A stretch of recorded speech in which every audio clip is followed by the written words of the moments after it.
Well, in the words of the band Stained, it's been a while, but we are back with Wish You Were Here, the Pink Floyd retrospective. Hello, everyone. My name is Ryan Cam. I'm joined by Nick from Townsend 505 and Scott from Sound Lab Studios. Nick, how are you? I'm doing good. I'm looking forward to reviewing this album. And Scott, how are you? I'm doing good as well. Ready to talk about this album. It's been a while since we did the last one, but it's going to be fun. Yeah, I was going to say, Scott, I don't think I've seen the new background. It looks amazing. Oh yeah, this is where I'm living now. I moved, so this is Okay. I love the speakers, and I love I love the vinyl collection you got back there. That's really neat looking. Yeah. Oh, I was gonna put Pink Floyd's first album up there. If you want, I can go ahead and set that out real quick. It'll probably make it look even cooler. Well, if you want to do that, I can get started on doing the background information. I wish I could play the video. Thank you, StreamYard, for being penny pinching old crabs, in the words of George Jetson. But last time we were here, we covered the Pink Floyd's debut album, The Piper at the Gates of Dawn. But this time around, we are covering their sequel album, A Saucerful of Secrets. This was released June 28th, 1968. And unlike the previous album, where it was all Syd Barrett, this was the first album where every member of the band contributed. David Gilmour, everyone lended a hand. And the biggest overall thing that I was able to find in my research, and I would fail to say that I'm an expert in this particular subject, but this was around the time that Syd Barrett was slowly starting to lose it a little bit. Again, if you know anything about Pink Floyd, you'll know that Syd Barrett was a troubled soul, and I'll just leave it at that. And from what I was able to research, there was supposed to be a lot more songs on this album. However, because Syd Barrett wrote a good chunk of them and he was slowly starting to lose himself, a lot of those songs were cut. And again, I could be totally wrong on the research front on that, but from what I've understood, this is where things began to take a turn for Syd, rather unfortunately. And this album, just in general, is kind of weird in that, like I was telling Nick earlier, this album's kind of a case of too much going on, but yet not enough going on, in that there's a lot of music going on, but I just had a hard time connecting with a good chunk of it. And I don't know how you guys feel in depth about it, but I don't know, this is going to be an interesting journey, because I know Pink Floyd primarily for the later stuff like Dark Side of the Moon and The Wall and stuff, when they were in their final form. So this early stuff to me is very new and just very out there for me. But Nick, I'll toss it to you first. What are your overall thoughts on the album? Because there's a lot to unpack with this. Well, I've mentioned this before. I'm a big fan of the early albums of Pink Floyd more than I am the later albums of Pink Floyd, and this is no exception. I think this is a really good album, in my opinion. Of course, I'm aware, I'm going to be in the minority on this, so I'm not going to be like, "Oh, Ryan, how dare you not like this album or this song or whatever." I'm very well aware I'm in the minority, so I'm willing to accept that, So just for the sake of the review, and I really like this album though. I like the experimentation. There is a couple of these songs I do prefer the live renditions that we will cover later for Umaguma, which we'll get into. But overall, I do enjoy this album. All right, Scott, how about you? This album is funny. It's there. I like aspects of it, but then you get to other aspects of it, and it's like, what is going on here? We talked about the first Pink Floyd album, and I wasn't too big on it then, but then they used to have it there behind me now. That one I kind of came around on. This one feels like a step down, probably because their leader, Sid Barrett, was mentally out at this point. Drugs are not good. Do not do drugs. And so they creatively had no idea on where to go. The one good thing that comes of this album is that they get a new guitar player, David Gilmour, who is one of the greatest of all time. Yeah. But on this album, he sounds kind of like a Sid Barrett imitator, probably because that's what he was hired to do, was take Sid's place. And on this album, he doesn't sound like David Gilmour. He sounds like, someone trying to copy the sporadic, very almost random sounding guitar parts that Sid Barrett was doing on the first album, and that's not what David Gilmour is. David Gilmour is a very thought out melodic guitar player that he'll get to do that on later albums whenever he gets a style of his own. But here he does a good job at replacing Barrett, and we even have a few songs on here that have him and Barrett recorded at the same time. It's the only album that we get with that. But for the most part, this album was a miss for me. A few moments that I like, but excited to talk about it, but this is not one of my favorites.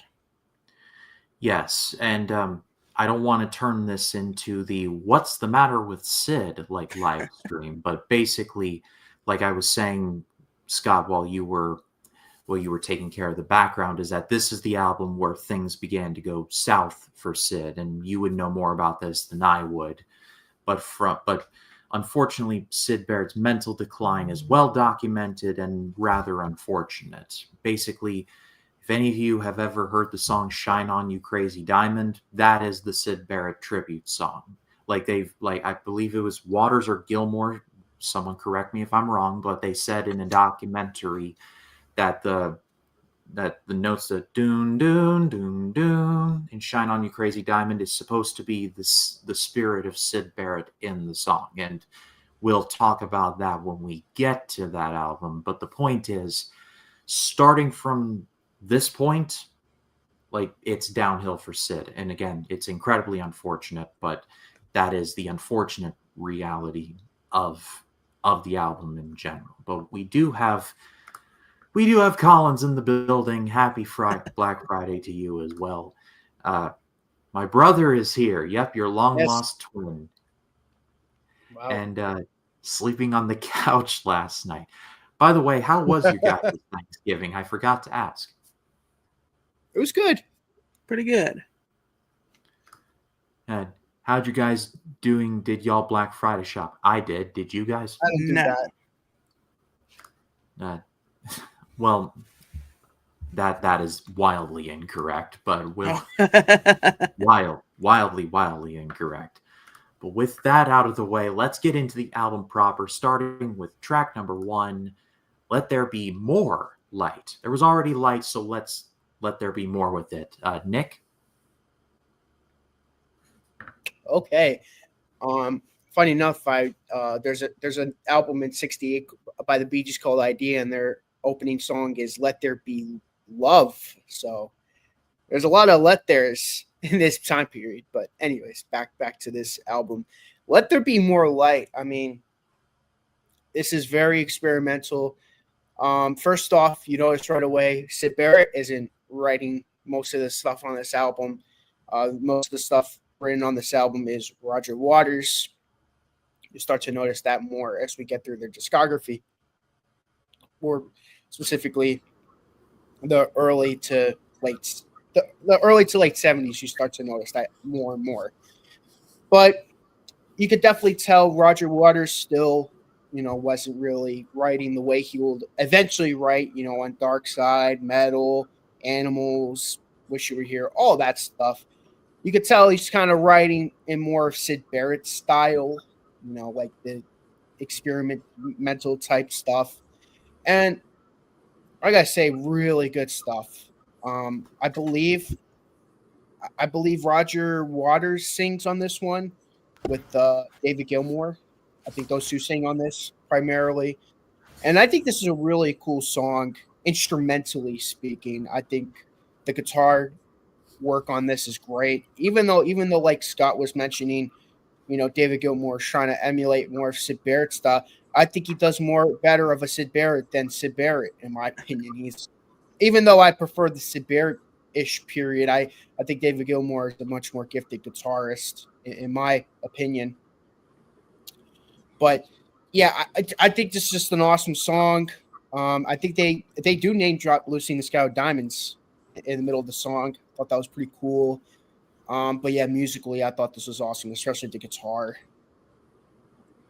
All right, Scott. This is one of the songs that I like better on this album. I like the opening bass, the kind of like dun dugga dugga dun dugga dugga dun dugga dugga, and then you get the organ over that, played by Richard Wright, where he's just doing those interesting organ chords over that dun dugga dugga dun dugga dugga dun kind of bass line. From there, it kind of just gets weird. The song is pretty cool. This is a song more that you just experience rather than like listen. This is not one that you would sing along to at all. It's more like a sound experience that you just sit through and enjoy the ride. I will say the highlight of this song is definitely David Gilmour's guitar. He does some pretty good guitar playing here. Again, like not what he would be known later for. It's more just kind of odd, sporadic, and very seemingly random, but it works very well for this song. I thought that this was one of the better songs on the album, especially with the experimentation that they do. This whole album is very experimental, and here is where the experimentation actually kind of works. Yeah, this is one of my favorite tracks on the album because, and I actually, that was a bit premature, but the next track is Remember a Day, but we'll get to that in a second. But this is one of my favorite tracks on the album. I love the guitar work on this. It was great. Like you could tell Gilmour was not there yet, but he was definitely getting there, and I'll just leave it at that. But I genuinely did enjoy, like the lyrics were kind of just there for me, but as like everything else going on, I just thought was really, really good. Moving on now to Remember a Day. Nick? This is another one of my favorite songs. This is one of my favorite songs on the album. I love this song. I'm a big David Wright fan. Well, Richard Wright. That's what I meant. Richard Wright. I'm a big Richard Wright fan. I love his songs in the early part of their career. I wish he would have done more lead vocals, during their peak period. That's one of the reasons why I'm not as big into their classic albums. I think there's not as much Richard Wright influence on those later albums than there is on these early albums. I love his vocals here. Really well written song. It's like a pop song almost, like, and you could kind of this sounds like something that could have been a single for the album. Definitely this song and another song that he wrote and sung are like the two most normal sounding songs on the album, which is probably why they're my favorite songs on the album. Some people consider those to be the worst songs on the album. I don't get why. I really like those two songs, but this one especially, I've always really liked this one. All right, Nick? Nick Scott, excuse me. I really liked this one, actually. This is one of my favorites on the album. This is like a psychedelic ballad almost, with a lot of mellotron played by Richard Wright. This almost kind of reminds me of the Zombies, even though the Zombies hadn't really released that album yet. They released it about the same time as this record here, but it reminded me of the Zombies rather than Pink Floyd. And I don't know, I guess I like that about it. It was one of the more normal sounding songs on this album, and for that reason, it's why it was one of my favorites. It was one of the ones that stood out for a good reason. This is another one of my favorites on the album, and this might potentially be a little sacrilegious considering who else is in this stream, but here goes. It kind of reminded me a little bit of The Who. Nick? This does give me Who vibes. Like, it reminds me of something that Pete Townsend would like sing. I wouldn't see Roger singing this song. I could see Pete Townsend. I could see this on the Who Sell Out, maybe. Oh yeah, I could see it. Oh, you know what? I don't think that's sacrilegious at all. I see the vision, actually. I see the vision. See, it's like the Who thing for me, but then what I also love about the song is the piano in the background. Like I love the piano mixing with the guitars and just that mixing. I loved that part of it.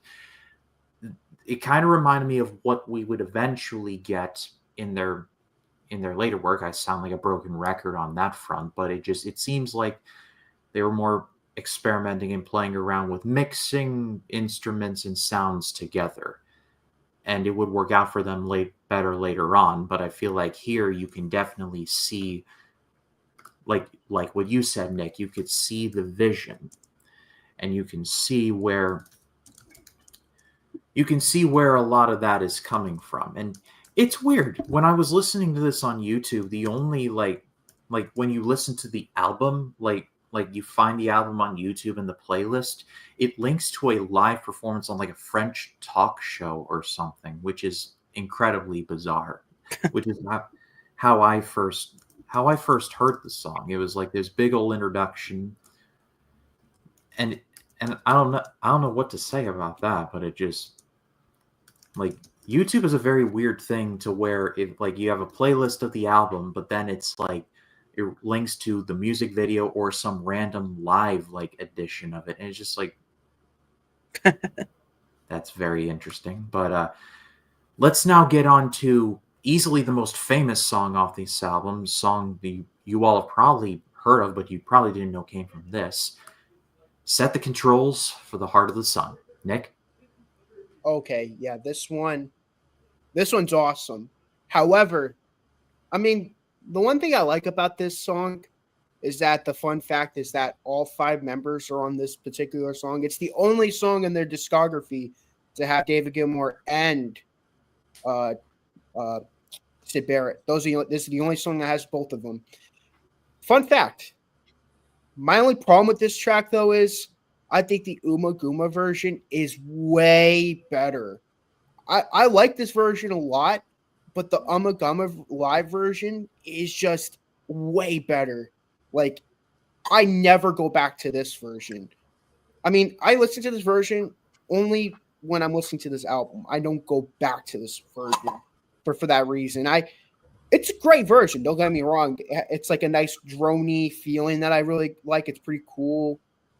Roger Waters' vocals on this one's pretty good, but if you're getting into Pink Floyd and you want to hear the definitive version of this song, listen to the Uma Guma version, or I believe they did it for Pompeii too. So listen to the Pompeii version too. Those are all in all, it's better when it's live.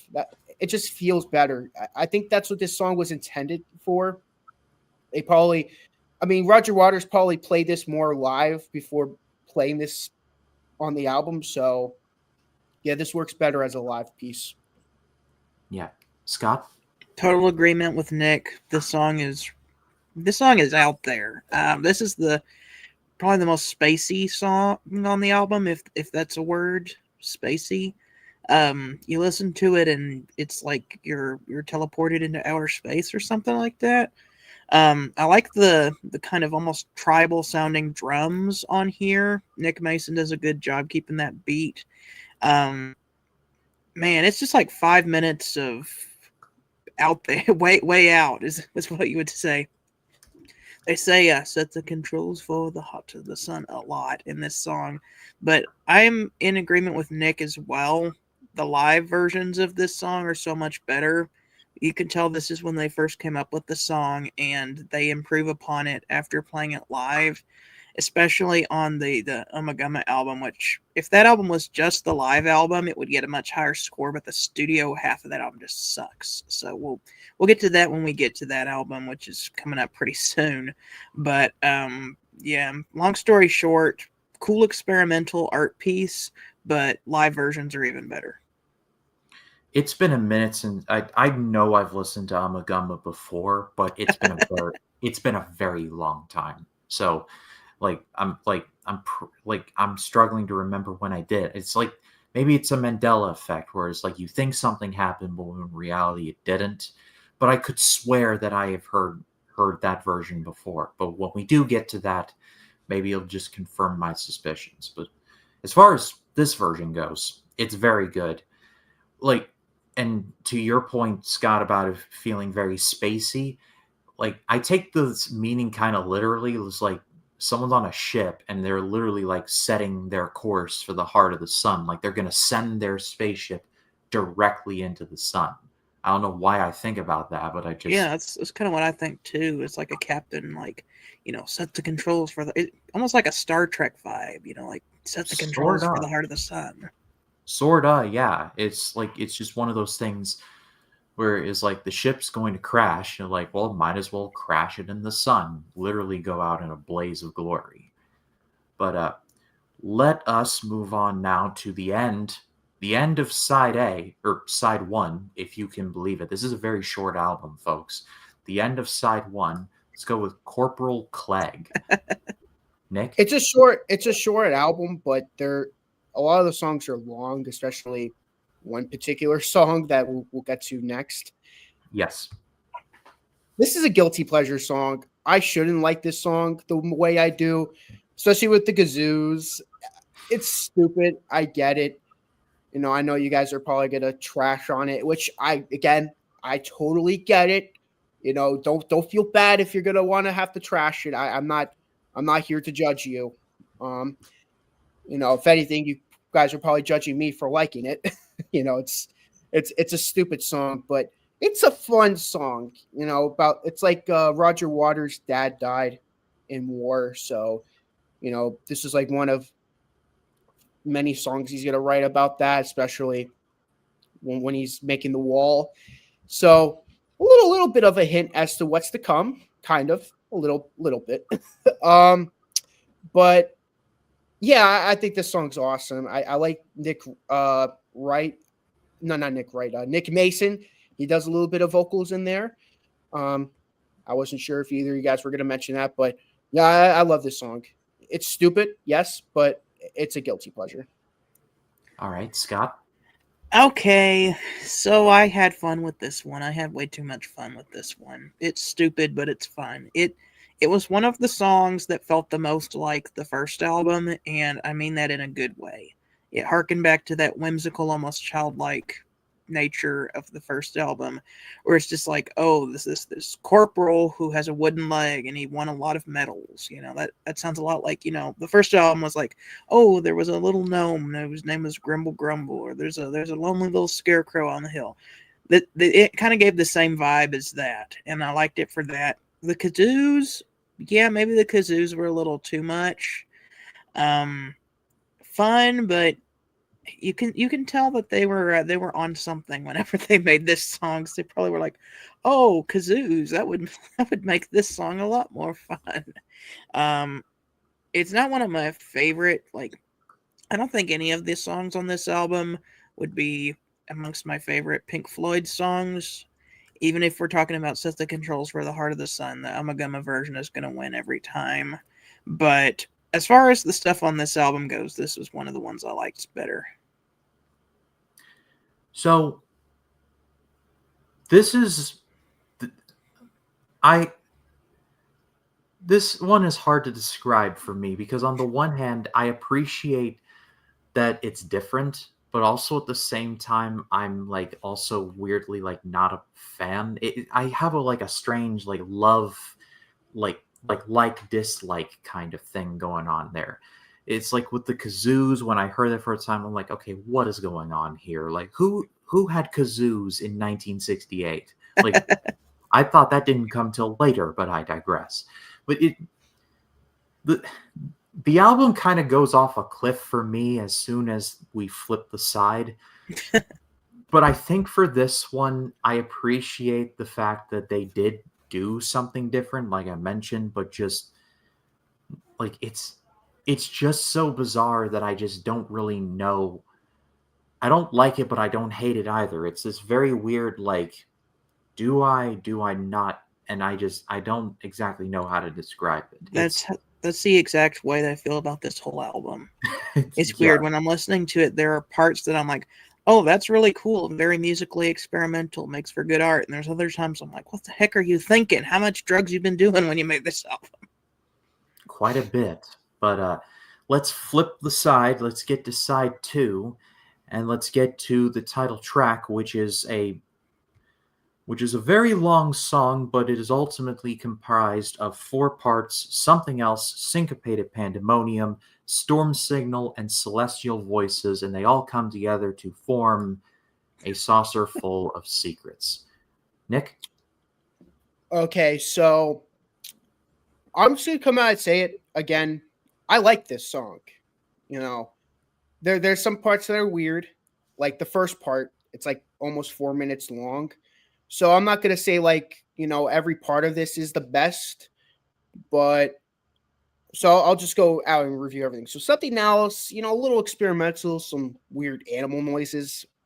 I always forget that this version has weird animal sounding noises on it. I always forget about it because the again, I'm gonna go back to Amagama. There's a live version on that album, and that version doesn't have the weird sounding animals on that. So it always throws me off. I'm like, what the hell is these weird animal noises? So I'll admit it throws me off, but I still like the weirdness of it though. It's my least favorite part of it, of course. Then there's the Syncopated Pandemonium. It's just like this cool drum sound. That's pretty cool. And Storm Signal, kind of like the build up to what would be the last one, which is Celestial Voices. I'm gonna be honest.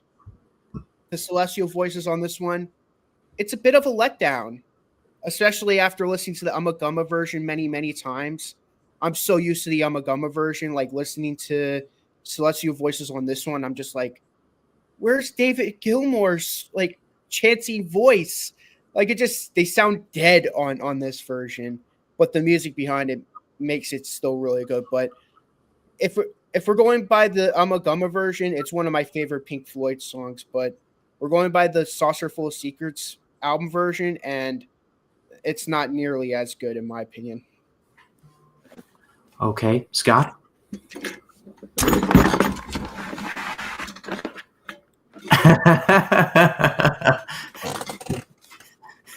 Shall I go on, or would you like to elaborate? I just have to put the trash can back in its place.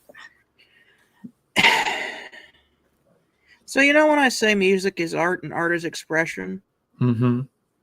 I have no idea what they're trying to express with this song, other than that they were on a lot of drugs.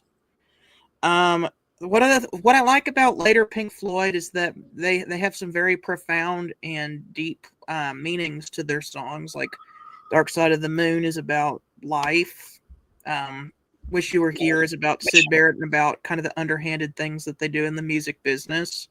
The Wall is about isolation and about some personal things with Roger Waters. This is just, let's go on an LSD trip and put it to music.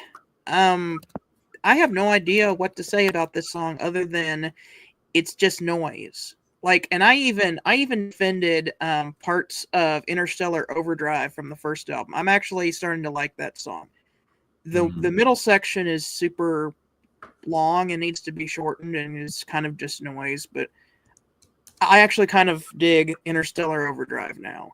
This version, however, I do agree with Nick. The Amagama version actually does improve on it and actually makes it somewhat listenable. But this here, it's 15 minutes of that. Like, you're just going to sit and listen to 15 minutes of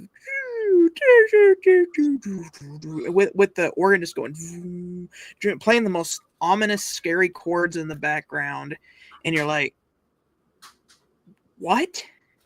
Like, what is this? Like, this is not what I want out of Pink Floyd. This is just, it's nonsensical, if you ask me. So, yeah, if I had a trash can, I would show it, but I do not have one on me. So, and let me just say, Nick, you had a very passionate defense of this song, and I do see where you're coming from. I'm not again. I just want to say it. I'm in the minority. No, I'm in the priority, so I don't want to make you guys feel bad for Ryan, me. as someone who also hates this song, wait for the Ummagumma version. That's going to be the one you actually might like. Yeah, we'll get around to that one. But I just want to preface by saying, Nick, I support you and I see where you're coming from. But my big thing with this is that feels like there's no payoff. Like there's just build, build, build, build, and there's like organs, loud noises, then monkey sounds for some reason, more organs, and that's it. There's like nothing else after that. It's like the opening organ notes of "Your Time Is Gonna Come" from Led Zeppelin, except that's the entire song, and like not like the "Your time is gonna come," like none of that. Like it's just the and like have a point. And that's my biggest issue with this song is they needed to have a point, and it felt like there was no point. And so it's like in certain places it's very nice. Like I said, I'm a big respecter of anyone who can play the organ. I know a couple organ players in my regular life, so I have nothing but respect for the organ players of the world. But my biggest thing with this song is that it just felt like it went on and on with no real payoff. That's my biggest thing. And again, they're an experimental band. They're like, ooh, see how stylistic we can be. I get that. But at the same time, it'd be like, experiments don't always work out. And I'm just going to leave it at that. It feels like the earlier Pink Floyd albums for me are like the failed experiments. And you know when Edison said he had to find 1,000 different ways to not make a light bulb? That's what some of these early Pink Floyd albums sound like. Once you hit metal, they found their sound and they figured out how the experimentation works. But they had to break a few eggs to get to their omelet. Yeah, Thomas Edison tried and failed over 2,000 times to make the light bulb, but 2001, well, there you go. The Space Odyssey. But let's go now to another thing that is certainly a thing, Seesaw. Nick? Yeah, remember when I was talking about like really liking the Richard Wright stuff? Well, this is the second Richard Wright song that I was talking about. Well, I could tell already we're gonna disagree on this one. I love this song. This is another one of my absolute favorites on this album.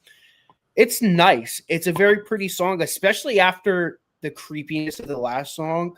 It's like kind of like a breath of fresh air, almost like, okay, we got through the dark stuff. Now let's get to the relaxing stuff.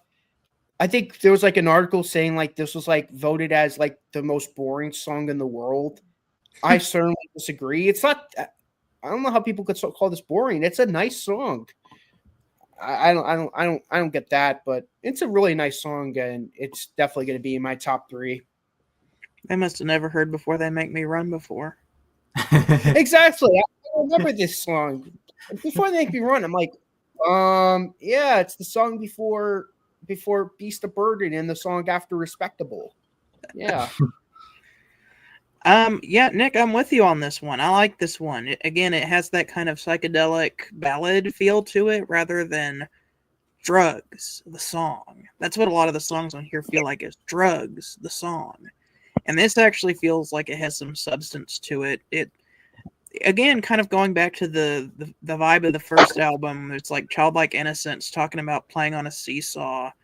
I like the mellotron, and yeah, again, it sounds kind of like a zombie song, and that's what I liked about it. I like the 2 Richard Wright songs on here. Richard Wright is one of my favorite members of Pink Floyd.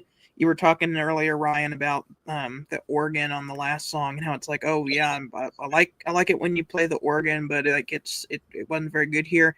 He gets so much better. In fact, Richard Wright can command the entire like presence of the audience later on with one note, and that note is echoes. If you know what I'm talking about, you know what I'm talking about. When he plays that first note of echoes, everyone knows what that is just from that first note, and he gets so much better. So hang tight, because Richard Wright's going to get a lot better than this. Yeah, Of all the songs on side 2, this is my favorite. And this is actually this may or may not make my top 3. I'm just going to leave everyone in suspense on that one. But Okay. I did like this more than I was expecting. It sounded very nice in places. My one kind of gripe is how like it kind of just switched tones and got all sinister in the middle of it. I'm like, did I hit the wrong song by mistake? and then it got nice again, and then it got dark, and then it got nice again. I wasn't a huge fan of that part of it per se, but overall, it doesn't detract my overall feelings of this whole side. This is the one that I like the most. But then we have to get to the last song on this album, and this. What can you possibly say about Jug Band Blues? Okay, again, I'm gonna probably be in the minority on this one. I love this song. This is I thought this was a great kind of like last like song for Sid Barrett, because this is like his swan song almost. And he knows, the band knows, everyone kind of knew at this point that he was kind of done after this album. So he was kind of like, you know what? You want to kick me out of the band? Well, I'm going to make a song about it, And I think he does a wonderful job at that. I will say though, the middle section, because there's like 3 sections of this song. There's the first part where it's like where he's singing like bum, bum, bum, bum, bum, bum, bum, bum, bum, bum.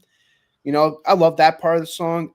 The one thing I'm not too crazy about, that kind of why it's not a song that I'll go back to on its own. I mean, it's not and why it's not one of my favorites on the album. There's a middle section where it sounds like a Germany thing, like sounds like an Oktoberfest with like these horns come in.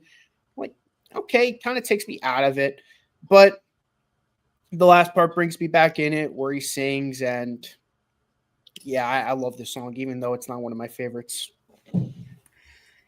I like most of this song. This is Sid Barrett's last contribution with Pink Floyd, and as such, I feel like it's a good way for him to go out. I like the main song.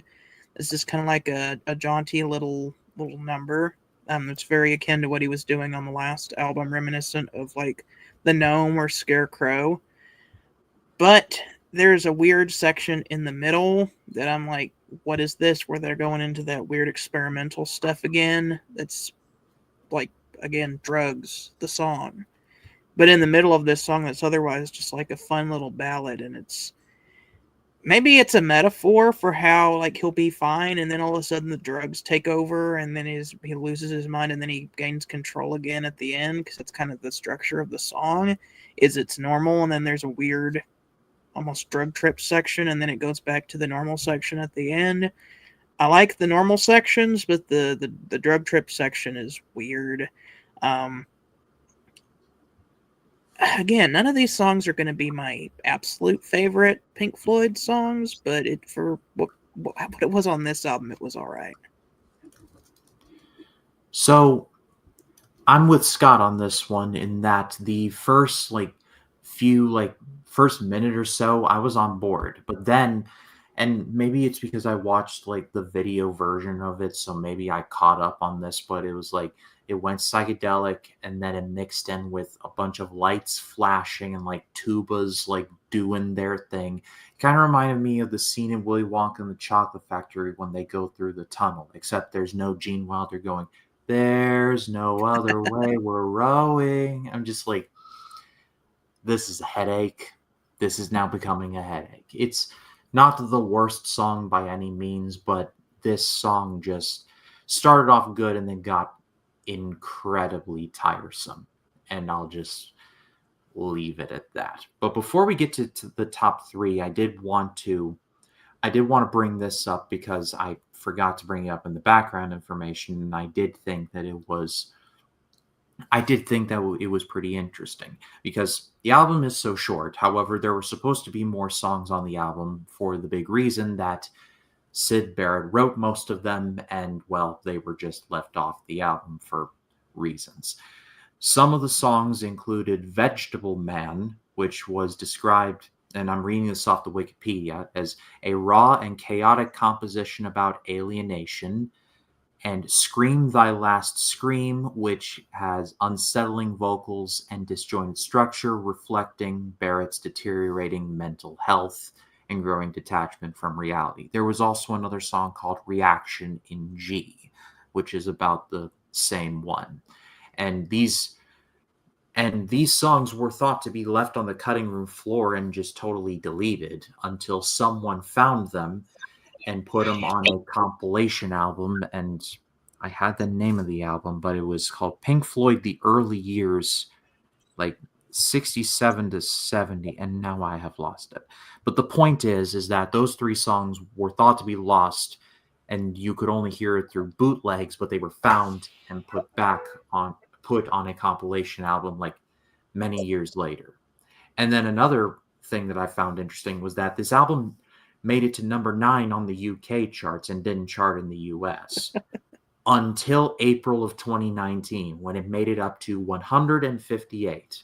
So better late than never, I guess. Why did it just randomly chart in 2019?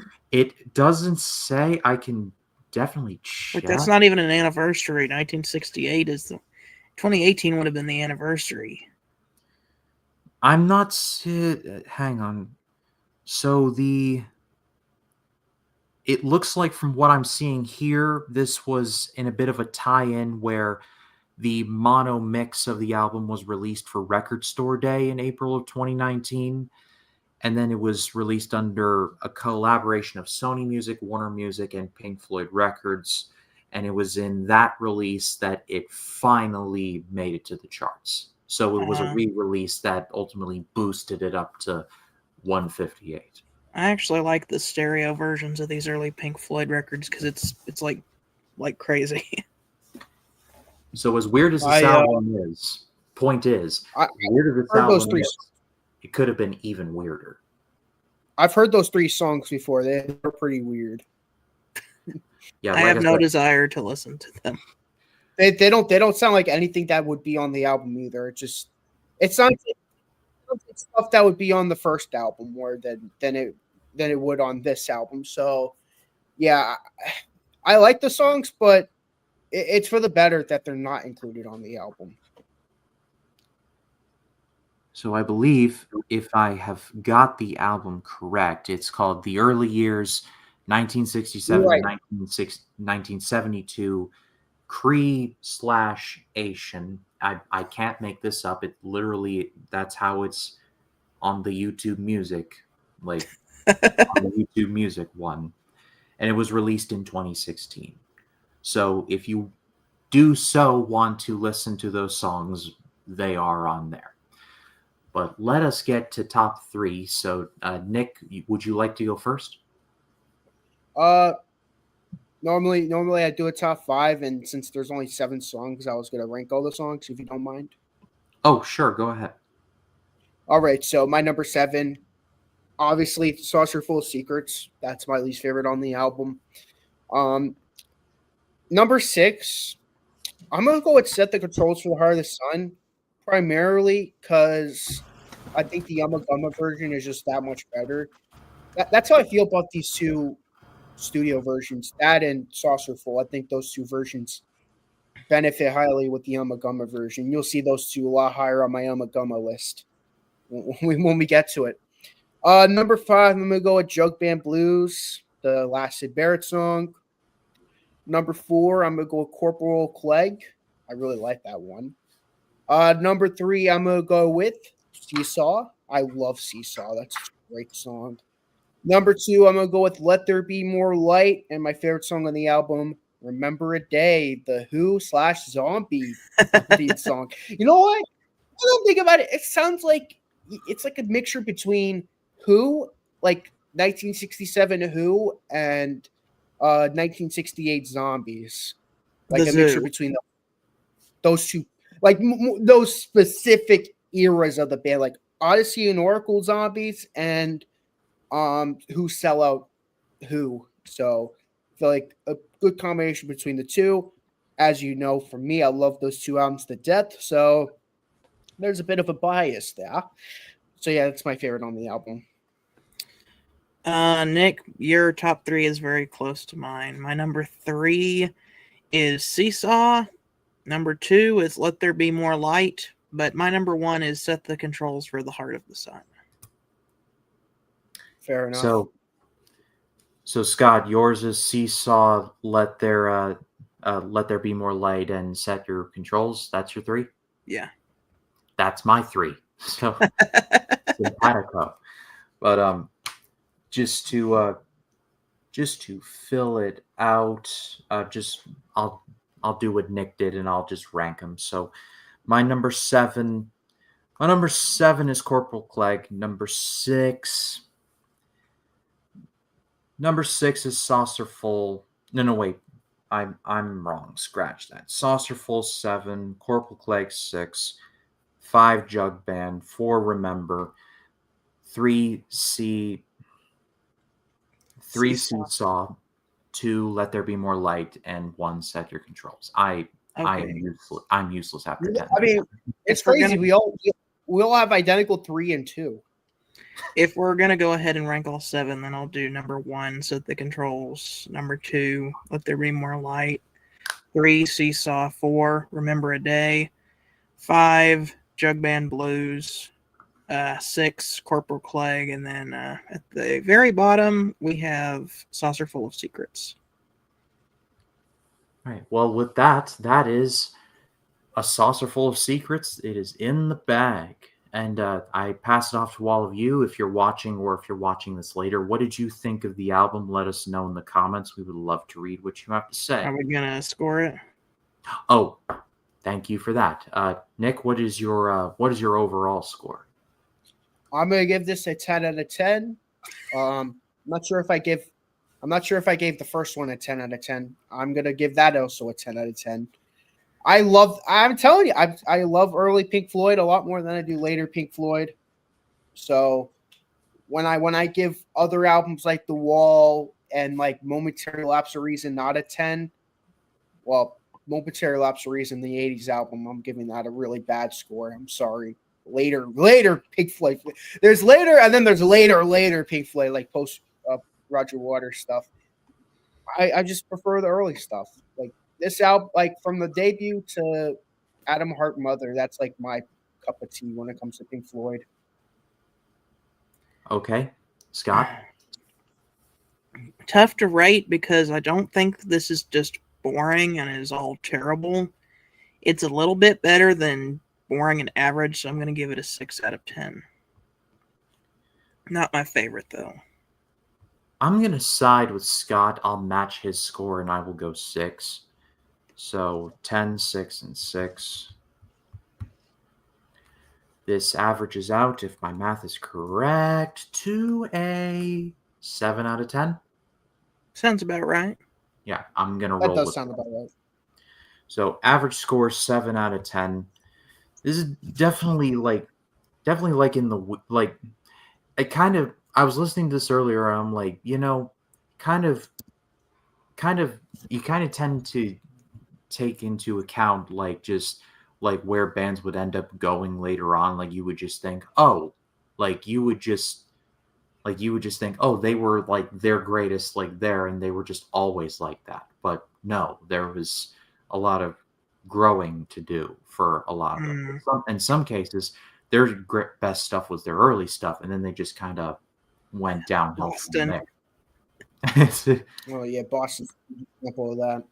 Wasn't going to name any names, but there you Boston's go. Boston's the best example of that. You got one of the greatest albums ever on the debut, and then you got the first album and then the rest. But in that case, next up in Wish You Were Here, we're going to be covering Pink Floyd's third studio album, which is also a soundtrack album. We are going to be covering an album quite just simply called More, which is a soundtrack to something that I've never heard of. So it's going to be brand new for me. Have you guys heard this before, or are you just as blind as I am? Never seen the Well, movie. I've heard this. Never. I've heard the album. The movie is so weird. I do not recommend watching the movie. I mean, you could watch it if you want, because I know you're a bigger movie guy than a music guy. So if you want to check out the movie, you can. But it's a weird ass movie. I've never seen the movie. I've never heard the soundtrack. Yeah, it's going to be interesting to say the least. These next couple of Pink Floyd albums are going to be a little difficult to get through, if I'm not mistaken. But I'm holding out because I know they get to some of the greatest albums ever made eventually.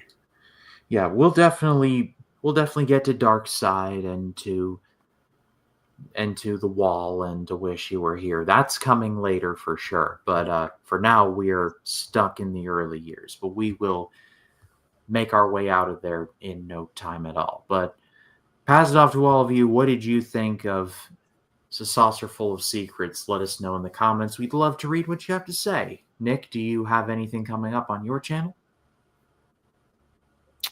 Not that I know of. Not that I know of. No. Okay, Scott, what about you? I'm in the middle of my Beatles reissue series. As we all know, our good friend Jacob Martin is kind of doing some changes on his YouTube channel, and the music reviews are no longer there. So he's letting me kindly upload those music reviews onto my channel. I actually was editing the White Album video earlier today. We just had Magical Mystery Tour came out today or yesterday, so the White Album re-edit will be out pretty soon. Yep, their links are down below. Subscribe to them over there. As far as this channel goes, next up, like I said, we will be covering more Pink Floyd, but we'll also be covering the More album. That's going to be so weird. We'll be covering the More album when we get there. But for Nick, for Scott, my name is Ryan Cam. We will see you all in the next one. You all have a good